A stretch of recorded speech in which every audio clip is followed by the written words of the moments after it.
बिस्मिल्लाहिर्रहमानिर्रहीम। तो आज हम डिस्कस करने जा रहे हैं एक और सेल ऑर्गेनेल जो हमारे पास है, लाइसोसोम। ठीक है, तो लाइसोसोम के बारे में डिस्कस करते हैं कि होता क्या है, कौन से ऑर्गेनेल से ओरिजिनेट होता है, किन किन सेल के अंदर मौजूद होता है। तो आज हम इस सबको डिस्कस करते हैं।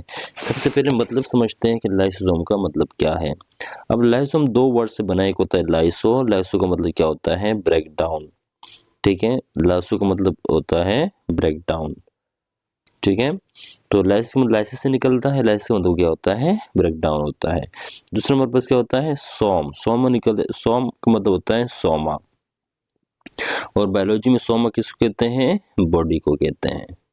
ठीक है, तो एक हमारे पास बॉडी हुआ, दूसरा हमारे पास क्या है, ब्रेक डाउन। तो लाइसोम का मतलब क्या होता है, ब्रेक डाउन ऑफ बॉडीज। तो यहाँ पर क्या है हमारे पास, सबसे पहले इसको डिस्कस करते हैं कि लाइसोसोम होता क्या है। तो these are spherical single membrane bonded organelles a few micrometre in diameter. मतलब यह है कि स्फेरिकल बॉडीज हैं, सिंगल मेम्ब्रेन से मिलकर, यानी इसके अराउंड एक सिंगल मेम्ब्रेन मौजूद होती है, और इसका साइज बहुत छोटा, यानी फ्यू माइक्रोमीटर इनके क्या होता है, साइज होता है। प्राइमरी जो हमारे पास लाइसोसोम होता है वो कहाँ से प्रोड्यूस होता है, यानी कहाँ से ओरिजिनेट होता है। तो हमारे पास एक सेल ऑर्गेनेल है, इसको क्या कहते हैं, गोल्जी बॉडीज कहते हैं। ठीक है, तो प्राइमरी जो हमारे पास लाइसोसोम होता है वो गोल्जी अपरेटस या गोल्जी बॉडीज को क्या करता है, वो इसको प्रोड्यूस करता है। यानी लाइसोसोम ओरिजिनेट कहाँ से होगा, लाइसोसोम ओरिजिनेट होता है गोल्जी बॉडीज। यानी पैदा कहाँ से होता है, तो पैदा होता है गोल्जी बॉडीज, इसको क्या करता है, प्रोड्यूस करता है। ठीक है, तो लाइसोसोम हमारे पास जो होता है इसके अंदर एंजाइम्स मौजूद होते हैं, और हमारे पास कौन सी एंजाइम कहलाते हैं, वो कहलाते हैं हाइड्रोलाइटिक एंजाइम्स कहलाते हैं। ठीक है, और साथ इसको डाइजेस्टिव एंजाइम भी कहते हैं। ठीक है, तो डाइजेस्टिव एंजाइम का है या हाइड्रोलाइटिक एंजाइम का है, तो ये सारे के सारे कहाँ पर मौजूद होते हैं, ये मौजूद होते हैं लाइसोसोम के अंदर। ठीक है, अब नेक्स्ट हमारे पास क्या है, इसके फंक्शन के बारे में डिस्कस करते हैं कि हमारे पास जो लाइसोसोम है उसके फंक्शन क्या है। ठीक है, तो फंक्शन के बारे में यहाँ पर हम अभी डिस्कस करने जा रहे हैं। तो जिस तरह आपने एंजाइम के बारे में देखा, जिसके अंदर हाइड्रोलाइटिक एंजाइम मौजूद होते हैं, तो इसका मतलब क्या है कि ये सेल के अंदर क्या करेगा, डाइजेशन का काम करेगा। क्या करेगा, डाइजेशन का काम करेगा। अब डाइजेशन डिफरेंट तरीकों का होता है। जैसे हमारे पास कुछ सेल होते हैं और फेगोसाइटोसिस का प्रोसेस करते हैं, फेगोसाइटोसिस का फंक्शन करते हैं। ठीक है, और कुछ हमारे पास एंडोसाइटोसिस कह सकते हैं, या फेगोसाइटोसिस कह सकते हैं, या ऑटोफेगोसाइटोसिस भी कह सकते हैं। डिफरेंट फंक्शन होते हैं। यानी इनमें क्या होता है, फेगोसाइटोसिस में क्या होता है कि जब सेल किसी बैक्टीरिया या किसी प्रोटीन पार्टिकल को अपने अंदर जज्ब करता है, या एक ऐसा प्रोसेस होता है फेगोसाइटोसिस का, जिसमें जो हमारे पास WBCs होते हैं वो बैक्टीरियल सेल को क्या है, खा जाते हैं। ठीक है जी, यहाँ पर हमने क्या किया है, यहाँ पर हमने उसको शो किया है। जैसे कि पार्टिकल है जिसका नाम क्या है, बैक्टीरिया है। ठीक है, तो व्हाइट ब्लड सेल क्या करता है, उस बैक्टीरिया को अपने अंदर क्या कर लेता है, उसको खा जाता है। तो आपको जो कप शेप नजर आ रहा है, इसमें क्या होता है कि बैक्टीरिया के इर्द गिर्द एक कप बनना स्टार्ट हो जाता है। इस कप का मतलब ये है कि बैक्टीरियल सेल मेम्ब्रेन की इन्वेजिनेशन की प्रोसेस की वजह से बैक्टीरिया इस सेल के अंदर ट्रांसफर यानी चला जाता है। ठीक है, तो जब ये बैक्टीरिया जो एनिमल सेल के अंदर या हमारे जो WBCs होते हैं उसमें ट्रांसफर हो जाता है, तो उसके इर्द गिर्द एक मेम्ब्रेन बनना स्टार्ट हो जाती है, जो क्या कहते हैं, वैक्यूल कहते हैं। इसको क्या कहते हैं, वैक्यूल। ठीक है, तो जो कि हमारे पास ये वैक्यूल है, इसको कहते हैं फूड वैक्यूल का नाम देते हैं। क्या कहते हैं इसको, फूड वैक्यूल। तो जैसे ही फूड वैक्यूल के अंदर बैक्टीरिया या कोई प्रोटीन पार्टिकल आ जाते हैं, तो हमारे साइटोप्लाज्म के अंदर क्या मौजूद होते हैं, गोल्जी अपरेटस मौजूद होते हैं। तो गोल्जी अपरेटस से क्या होते हैं, हमारे पास जो लाइसोसोम होता है वो गोल्जी अपरेटस से क्या होते हैं, प्रोड्यूस होना स्टार्ट हो जाते हैं। पहले भी साइटोप्लाज्म के अंदर मौजूद होते हैं, लेकिन ज़रूरत के वक्त ये कहाँ से, गोल्जी अपरेटस से प्रोड्यूस होते हैं। ठीक है, तो होता ये है कि ये हमारे पास जो वैक्यूल है इसके अंदर बैक्टीरियल सेल या प्रोटीन पार्टिकल मौजूद हैं, तो ये क्या करता है, इसकी तरफ मूव करता है। ठीक है, लाइसोसोम साइटोप्लाज्म के अंदर एक मूवमेंट होती है। ठीक है, तो इसके जरिए क्या होता है, इस बैक्टीरियल सेल इस वैक्यूल के पास पहुंच जाता है। ठीक है, पहुंचने के बाद ये जो हमारे पास वैक्यूल है इसके अंदर बैक्टीरिया और साथ में क्या आ जाता है, लाइसोसोम आ जाता है। तो लाइसोसोम के अंदर जो हाइड्रोलाइटिक एंजाइम मौजूद होते हैं वो इस वैक्यूल के अंदर आने के बाद वो इस बैक्टीरिया के साथ, इस फूड पार्टिकल के साथ क्या करते हैं, रिएक्ट करते हैं। ठीक है, तो रिएक्शन के बाद ये जो एंजाइम होते हैं ये इस सेल को क्या करते हैं, ब्रेक कर लेते हैं, तोड़ देते हैं, यानी डाइजेस्ट कर लेते हैं। इस सेल को क्या कर लेते हैं, इस सेल को इसने क्या किया, डाइजेस्ट किया। ठीक है, डाइजेशन के बाद अब इस बैक्टीरिया से जो प्रोटीन, जो फायदे वाली चीज़ें होगी वो इस सेल के साइटोप्लाज्म के अंदर आ जाएंगे। सेल के साइटोप्लाज्म के अंदर वो सारे पार्टिकल, प्रोटीन, कार्बोहाइड्रेट जो भी होगा वो इस साइटोप्लाज्म के अंदर फैल जाएगा। ठीक है, वो चीज़ें जो हमारे सेल के लिए क्या है, फायदेमंद है। ठीक, जो हमारे सेल के लिए क्या है, फेवरेबल मटेरियल होगा वो हमारे साइटोप्लाज्म के अंदर रह जाएगा। बाकी जो नुकसान वाले सब्सटेंसेस, जो अनवांटेड चीज़ें होती हैं, सब्सटेंसेस होते हैं जो हमारे सेल के लिए क्या होते हैं, जहरीले होते हैं, तो वो उस सेल से ये जो कप्स लाइक स्ट्रक्चर है इसमें ये जो वैक्यूल है, ठीक है, यानी जो फायदे वाली चीज़ है उनको तो सेल के अंदर आ गई। अब जो नुकसान चीज़ें हैं वो इस वैक्यूल के अंदर रहेंगे, और ये वैक्यूल जैसे सेल मेम्ब्रेन के पास, यानी जो हमारी ये जो प्लाज्मा मेम्ब्रेन है, आपको नज़र आ रहा है, ठीक है, ये जो प्लाज्मा मेम्ब्रेन है, जैसे ये वैक्यूल इस प्लाज्मा मेम्ब्रेन तक पहुंचेगा तो ये वैक्यूल प्लाज्मा मेम्ब्रेन के पास से क्या, जो साइड होता है, यानी प्लाज्मा मेम्ब्रेन के करीब जो पॉइंट होता है वहाँ पहुंच के वो अपनी, यानी जो प्लाज्मा मेम्ब्रेन है उसके ज़रिए जो मटेरियल है वो सेल से बाहर चला जाता है। ठीक है, यानी जो अनवांटेड सब्सटेंसेस है वो सेल से बाहर निकल जाते हैं। ठीक है, तो इस बाहर के निकलने का जो प्रोसेस होता है इसको कहते हैं एक्सोसाइटोसिस का नाम देते हैं। ठीक है, यानी सेल से जो मटेरियल है वो एग्जैक्ट हो गया, बाहर चला गया। ठीक है, और यह जो एंट्रेंस का जो पॉइंट होता है या बैक्टीरियल सेल को जो प्लाज्मा सेल्स होते हैं वो इनगल्फ करते हैं, तो इस इनगल्फिंग का जो प्रोसेस होता है इसको कहते हैं एंडोसाइटोसिस कहते हैं। ठीक है, तो एंडोसाइटोसिस की फॉर्म में ये भी बैक्टीरिया सेल, एनिमल्स जो हमारे पास प्लाज्मा सेल के अंदर आ गया, तो उसके बाद लाइसोसोम ने उसको क्या कर लिया, डाइजेस्ट कर लिया। डाइजेस्ट करने के बाद जो चीज़ हमारे फायदे के लिए थी वो हमारे सेल के अंदर रह गए। बाकी जो अनवांटेड सब्सटेंसेस थे वो क्या हो गए, सेल से बाहर निकल गए, जिसको क्या कहते हैं, एक्सोसाइटोसिस कहते हैं। तो इस तरह सेल के अंदर जो भी पार्टिकल आते हैं, चाहे वो बैक्टीरिया हो चाहे प्रोटीन पार्टिकल हो, तो सेल के अंदर डाइजेस्ट करना किससे काम होता है, वो काम होता है लाइसोसोम का।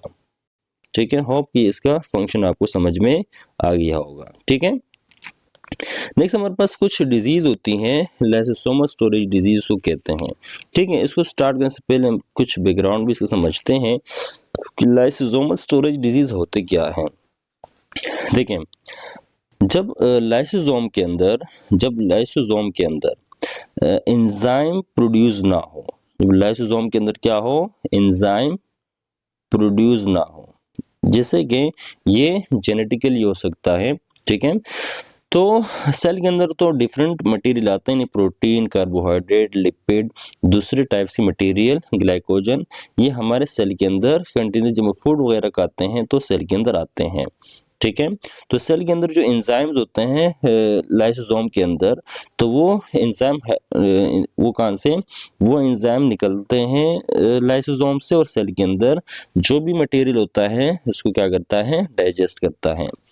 लेकिन जब एंजाइम प्रोड्यूस ना हो सेल के अंदर, ठीक है, तो सबस्ट्रेट लाजिम बात है, जो सबस्ट्रेट होगा वो सेल के अंदर तो आएगा। ठीक है, हम जो फूड खाते हैं वो फूड हमारे सेल के अंदर तो जाता है। ठीक है, लेकिन उसको डाइजेस्ट करने के लिए अगर एंजाइम ना हुए तो क्या होता है, वो उस सेल के अंदर एक्यूमुलेट यानी जमा होना स्टार्ट हो जाते हैं। ठीक है, तो इसलिए एक साइंटिस्ट था, इसका नाम था हर्स क्या था, एक साइंटिस्ट था।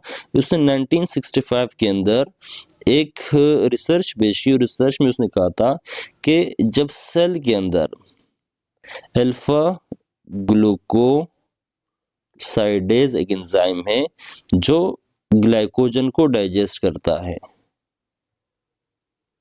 क्या करता है? यानी अल्फा ग्लूकोसाइडेज लाइसोसोम के अंदर एक एंजाइम है।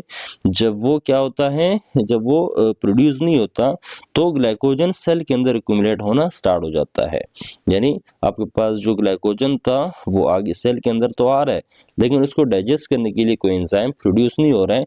तो इसके साथ क्या होता है कि वो ग्लाइकोजन सेल के अंदर जमा होता है, जिसके बाद जो सेल क्या होती हैं, सेल डिस्ट्रक्शन होती हैं। क्या होती हैं? इन सेल क्या होता है, तबाह हो जाता है। लाजिम बात है, जब सेल के अंदर ग्लाइकोजन आएगा और जमा होगा और वो डाइजेस्ट नहीं होगा तो इसके एक्यूमुलेशन से, इसके जमा होने से सेल क्या हो जाता है, पड़ जाता है। ठीक है। तो इसी तरह सेल के अंदर जो एंजाइम प्रोड्यूस नहीं होते हैं और मटेरियल यानी जो एंजाइम के लिए जो सबस्ट्रेट होता है वो कंटिन्यूअसली सेल के अंदर आ रहा होता है, तो इसे एक एब्नॉर्मल कंडीशन प्रोड्यूस होती है।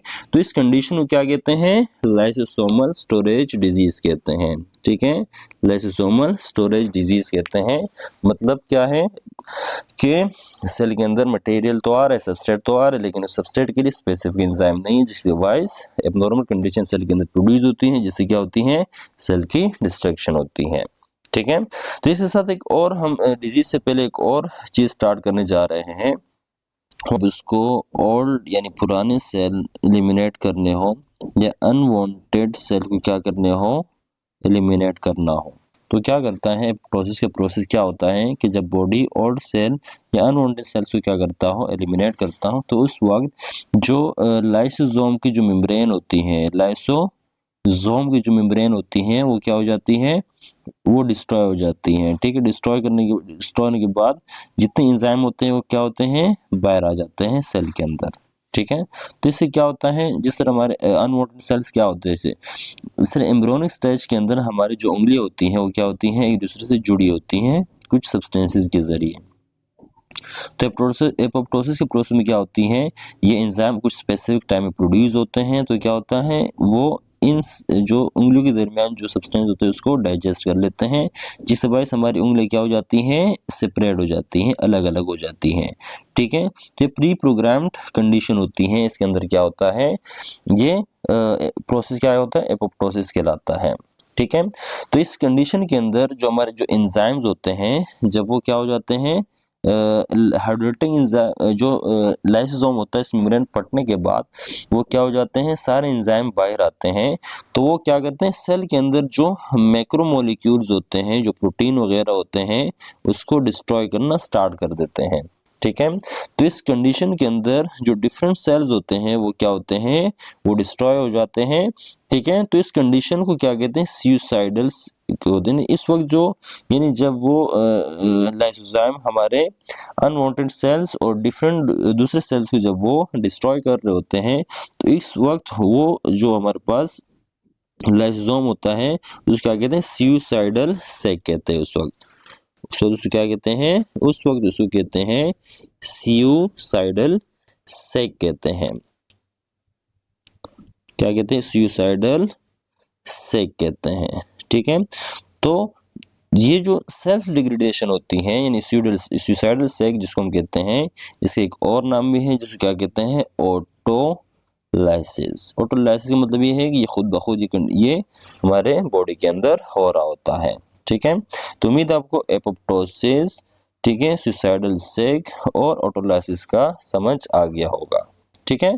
तो हमारे पास क्या है, ये हमारे पास होता है किस चीज के अंदर, बॉडी के अंदर ये चीजें चल रही होती हैं। तो हम क्या समझने जा रहे हैं, अभी हम समझने जा रहे हैं लाइसोसोमल स्टोरेज डिजीज, जो थोड़ी देर पहले मैं बता चुका हूं। तो सबसे तकरीबन 30 से ज़्यादा डिजीज़ लाइसोसोमल स्टोरेज डिजीज़ जो 30 से ज़्यादा बनती हैं, उसमें हमारे पास जो इम्पॉर्टेंट है, जो मशहूर डिजीज़ है हमारे पास, ये हैं 3 डिजीज़ हैं। एक हमारे पास है टेसेक डिजीज़। ठीक है।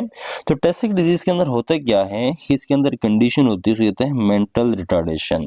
दूसरे क्या है, ब्लाइंडनेस। ठीक है। तो मेंटल रिटार्डेशन मतलब ये कि ये दिमागी बीमारी होती है जिसमें जो ब्रेन होता है वो रिटार्ड हो जाता है, यानी स्टॉप हो जाता है, उसकी जो ग्रोथ वगैरह होती है वो स्टॉप हो जाती है। ठीक है। दूसरी कंडीशन क्या होता है, ब्लाइंडनेस होता है, मतलब अंधेपन का इसके अंदर, यानी इसमें जो बच्चे होते हैं वो अंधे हो जाते हैं, ठीक है। तो इस कंडीशन के अंदर टैसिक डिजीज के अंदर जो बच्चे की डेथ होती है वो उम्र 3 साल के अंदर उसकी डेथ होती है, यानी जो बेबी होता है, इन्फेंट होता है, वो 3 साल तक जिंदा रहता है, ठीक है। तो इसके अंदर क्या कंडीशन है, यानी दिमाग, और इसमें दिमागी अमराज और साथ में अंधापन यानी ब्लाइंडनेस होती है। दूसरे हमारे पास क्या होती है गोचर डिजीज के अंदर, तो गोचर डिजीज के अंदर क्या होती है, एक लीवर एंड स्प्लीन इनलार्जमेंट, यानी हमारा जो जिगर होता है, जो हमारा पित्ता होता है, उसका साइज बढ़ जाता है। इनलार्जमेंट का मतलब क्या है कि उसका साइज इंक्रीज हो जाता है। साथ में क्या, इरोजन ऑफ लॉन्ग बोन्स, हमारे बड़े बूंद हैं, ठीक है, सरान वगैरह, तो ये बूंद के अंदर क्या होती हैं, ये बूंद इसके अंदर कमजोर हो जाते हैं। इरोजन मतलब यह होता है कि ये जो बड़े बूंद हैं उनको शदीद नुकसान पहुंचता है। तीसरा क्या होता है, मेंटल रिटार्डेशन इसके अंदर भी होता है, यानी दिमागी अमराज भी इसके अंदर होता है। इन इन्फेंटाइल फॉर्म, जो हमारे पास शीरख्वार बच्चे होते हैं, छोटे बच्चे होते हैं, इनके अंदर ये कंडीशन, इस लाइसोम स्टोरेज डिजीज के अंदर ये कंडीशन होती है। तीसरा कौन सा है हमारे पास, क्रेब डिजीज। तो क्रेब डिजीज में क्या होता है, सबसे इंपॉर्टेंट लॉस ऑफ माइलिन होता है, mental retardation, death in the age of 2 year होता है, ठीक है। यहाँ पर एक चीज यहाँ पर आप नोट करें कि माइलिन क्या है। जो हमारे पास माइलिन क्षेत्र होता है, जो हमारे पास न्यूरॉन होता है, ठीक है। देखिए न्यूरॉन का एक हमारे पास मेन बॉडी होती है, ठीक है। एक हमारे पास वो पार्ट होता है जहाँ पर न्यूक्लियस मौजूद होता है, ठीक है। एक उसे टेल पार्ट होता है, टेल पार्ट के ऊपर माइलिन शीट मौजूद होती हैं जो न्यूरॉन की क्या करती हैं, हिफाजत करती हैं। तो क्रेब डिजीज के अंदर ये जो माइलिन शीट होता है वो लॉस हो जाती है, माइलिन शीट क्या हो जाती है, लॉस हो जाते हैं, जिससे दिमाग को या न्यूरॉन्स को शदीद नुकसान पहुंचता है, ठीक है। तो साथ में मेंटल रिटार्डेशन, इन दिमागी जो यानी जो ब्रेन होता है वो रिटार्ड हो जाता है। इस इन क्रेब डिजीज के अंदर जो डेथ होती है वो बेबी की 2 ईयर के अंदर उसकी डेथ हो जाती है। तो ये सारे के सारे डिजीज किस चीज़ की वजह से फैलती हैं, ये फैलती हैं लाइसोसोम की वजह से, ठीक है। यानी जब लाइसोसोम की जो मेम्ब्रेन पड़ जाती हैं, क्यों पड़ती हैं, क्योंकि जो हमारे पास सबस्ट्रेट होते हैं वो तो सेल के अंदर आ रहे होते हैं लेकिन वो डाइजेस्ट नहीं होते, जिससे बायस जो लाइसोसोम होता है वो रप्चर हो जाता है, इसकी जो मेम्ब्रेन होती है वो रप्चर हो जाती है, और जो इसके अंदर जो एंजाइम्स वगैरह होते हैं वो बाहर सराउंडिंग के अंदर, सेल के अंदर आ जाते हैं, जिसके डिफरेंट जो हमारे सेल ऑर्गेनील्स होते हैं उसको ब्रेक करते हैं और साथ में सेल को डिस्ट्रॉय करते हैं। ये हमारे पास सुसाइडल यानी सेल की खुदकुशी भी इसको कहते हैं, जिसमें सेल खुदकुशी यानी खुद डिस्ट्रॉय होता है by the help of lysosome enzyme, ठीक है। आई होप कि आपको ये वीडियो समझ में आ गई होगी, और अगर आपको वीडियो अच्छी लगी है तो अपने दोस्तों के साथ शेयर करें, हमारे चैनल को सब्सक्राइब करें।